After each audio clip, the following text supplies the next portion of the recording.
اللهم فصل على محمد وآله وخذ ظالمي وعدوي عن ظلمي بقوتك۔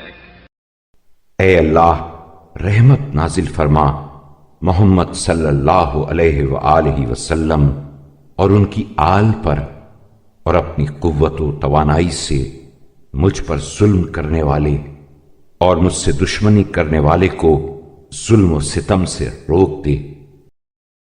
وافلل حده عني بقدرته واجعل له شغلا فيما يليه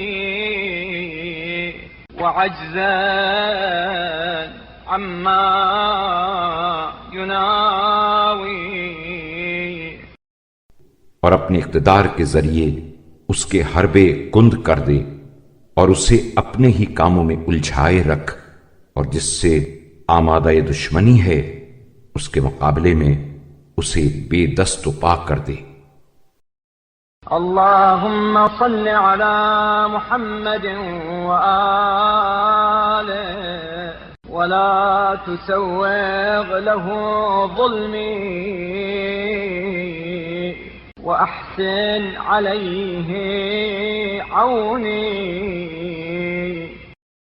اے معبود رحمت نازل فرما محمد صلی اللہ علیہ وآلہ وسلم اور ان کی آل پر، اور اسے مجھ پر ظلم کرنے کی کھلی چھٹی نہ دے، اور اس کے مقابلے میں اچھے سلوک سے میری مدد فرما۔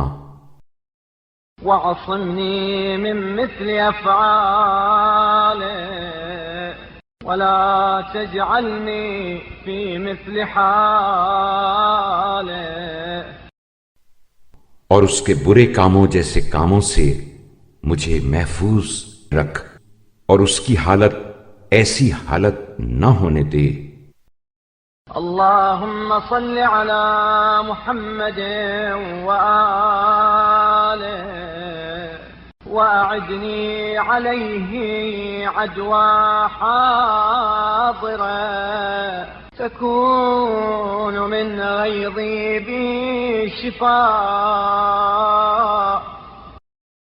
اے اللہ محمد صلی اللہ علیہ وآلہ وسلم اور ان کی آل پر رحمت نازل فرما، اور اس کے مقابلے میں ایسی بر وقت مدد فرما جو میرے غصے کو ٹھنڈا کر دے۔ ومن حنقي عليه وفاء، اللهم صل على محمد وآله وعوضني من ظلمه لي عفوا، اور میرے غیظ و غضب کا بدلہ چکائے۔ اے اللہ رحمت نازل فرما محمد صلی اللہ علیہ وآلہ وسلم اور ان کی آل پر، اور اس کے ظلم و ستم کے عوض اپنی معافی۔ وأبدلني بسوء صنيعه بي رحمة، فكل مكروه جلل دون سخطه، اور اس کی بدسلوکی کے بدلے میں اپنی رحمت عطا فرما، کیونکہ ہر ناگوار چیز تیری ناراضی کے مقابلے میں ہیچ ہے۔ وكل مرزية سواء مع موجدته، اور تیری ناراضی ہو تو ہر چھوٹی بڑی مصیبت آسان ہے۔